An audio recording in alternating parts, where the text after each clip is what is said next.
The streets of Constantinople were quiet when the news broke. The emperor was dead, struck down not by sword, but by sickness. And in his place, the throne had passed to a man few expected, Julian. He was young, thoughtful, quiet, a man who loved books more than politics. And yet, from the moment he put on the purple robes, Rome felt something shift. This new emperor was not like Constantine or his Christian sons. Julian had been raised in a world where Christianity was spreading like wildfire, toppling old temples, silencing old gods. But Julian had a secret.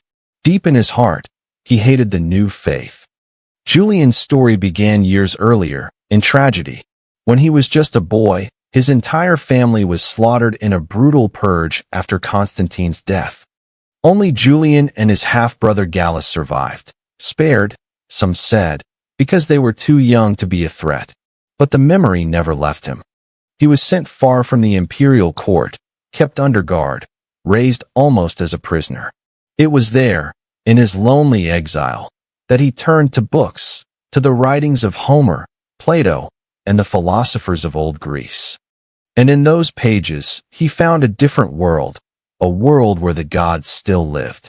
As Julian grew, so did his belief that Rome's greatness had been built not by the Christian God, but by Jupiter, Mars, and Apollo, by the old gods, whose temples were now abandoned and crumbling. He kept these thoughts hidden, playing the obedient subject. But secretly, he began to see himself as a man chosen by fate, a man who might one day restore the glory of Rome's ancient faith.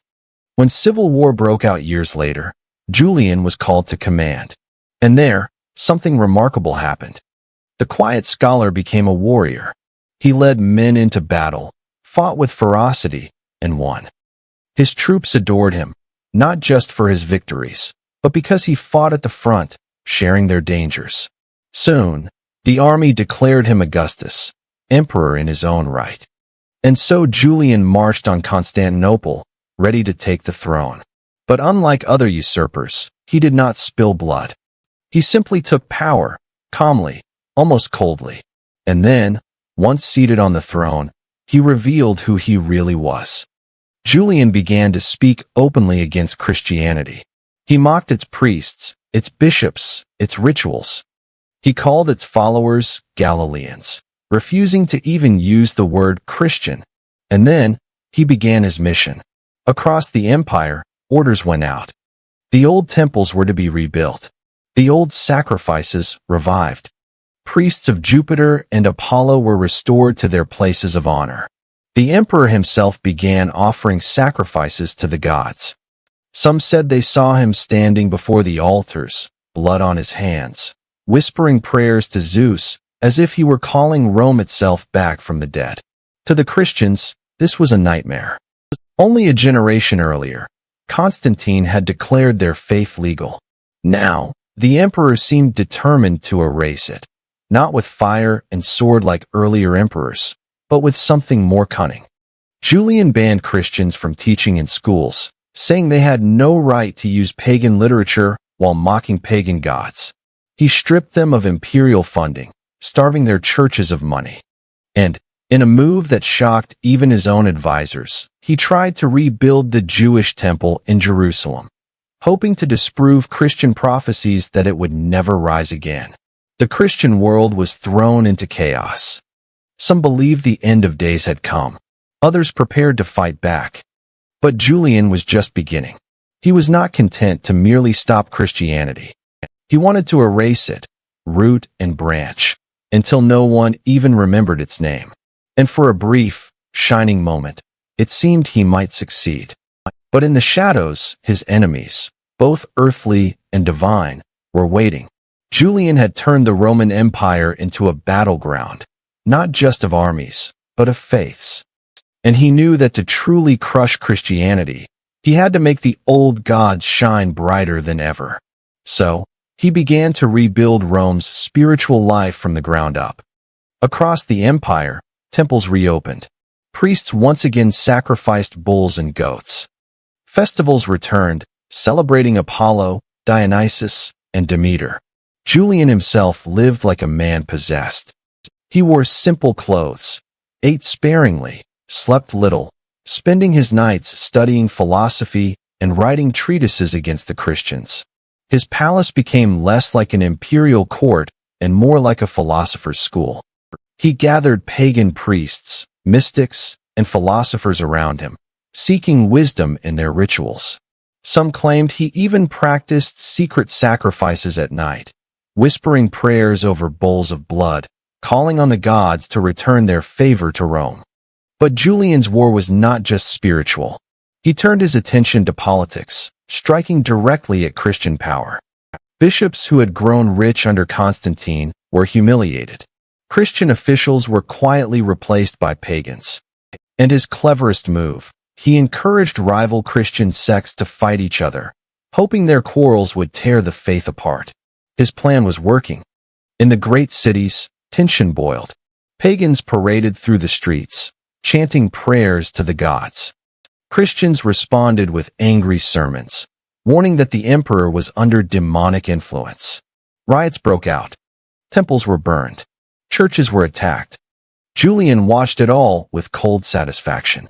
In his mind, he was restoring balance, giving the empire back to its true gods. But to the Christians, he was the new Nero, the latest enemy of their faith. Then, Julian turned his gaze eastward. The Persian Empire, Rome's ancient rival, had grown powerful again under Shapur II. Julian believed that if he could defeat Persia, the gods would grant him immortality in history, proving that the old faith still had power.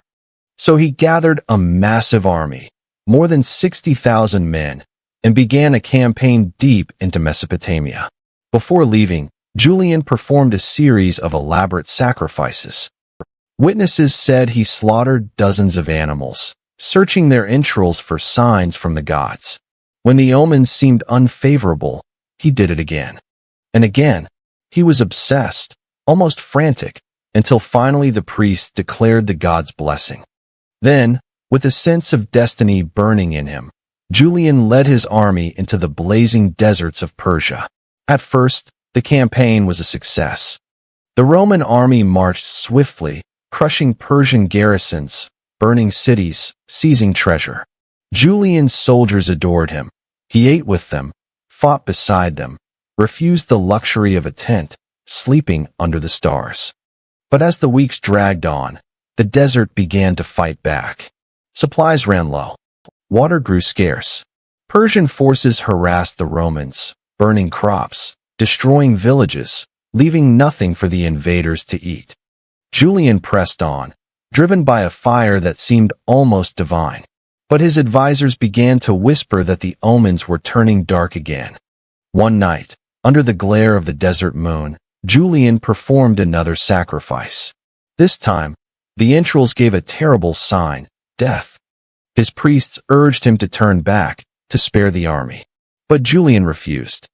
He would not retreat. He would not abandon the gods who had brought him this far.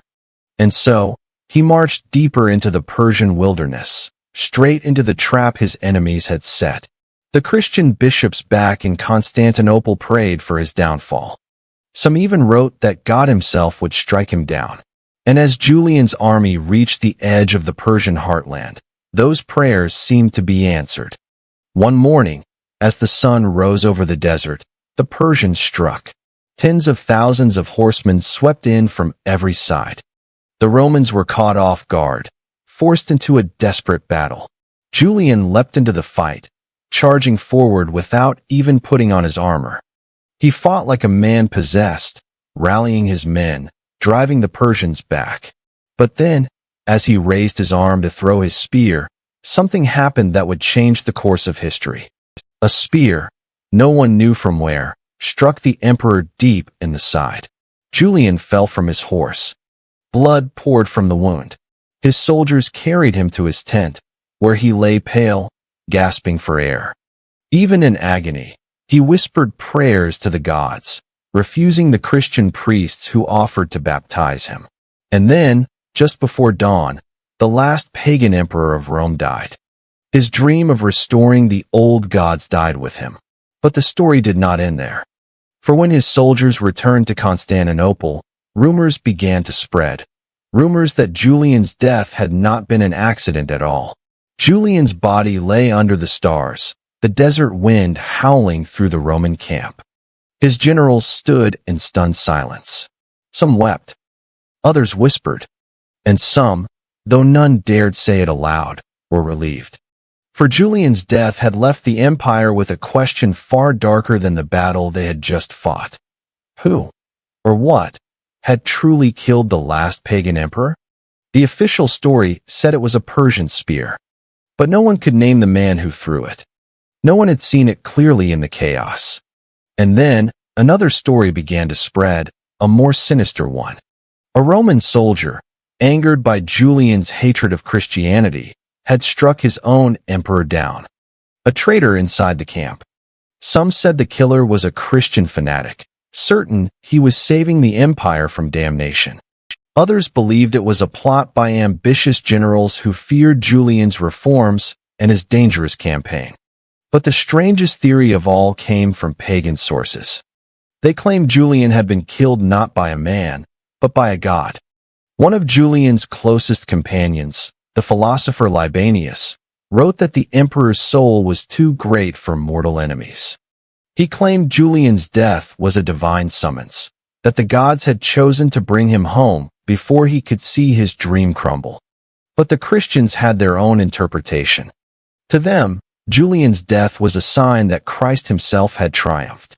Bishop Gregory of Nazianzus even wrote a mocking poem, claiming Julian, with his dying breath, had cried out, "You have won, Galilean." Whether or not Julian ever said those words, they became his legacy. The army, leaderless and starving, was forced to negotiate peace with the Persians. The great campaign ended in humiliation. Back in Constantinople, Christian leaders wasted no time. Julian's policies were overturned. Temples that had reopened were shut again. Pagan priests were exiled or executed. The Christian church, once threatened, became more powerful than ever. Julian, the philosopher emperor, became known forever as Julian the Apostate, the man who tried to turn back time and failed.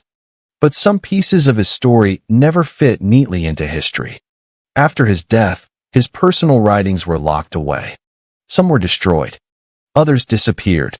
A handful survived, strange letters and essays where Julian described secret rites, visions of the gods, and warnings about Christianity's future power. What else did he write? What did he know that was too dangerous to keep? Even today, historians debate what Julian's true goal was. Was he a visionary who could have saved Rome from collapse by reviving its ancient soul? Or a fanatic, blinded by nostalgia, trying to force an empire to worship gods that no longer answered? One thing is certain, his death marked the final victory of Christianity over pagan Rome. No emperor ever tried to restore the old religion again. The temples crumbled. The festivals faded. And with them, the gods of Greece and Rome, the gods that had ruled for 1,000 years, fell silent forever. But sometimes, late at night, scholars still open Julian's surviving letters, reading his warnings about what would come after him. He wrote of a future where faith and empire would be one, where the church would hold not just spiritual power, but the power of kings. Was that what he feared? And if Julian had lived, could he have changed the fate of the Western world? Or was he doomed from the start, the last flame of a world already destined to burn out?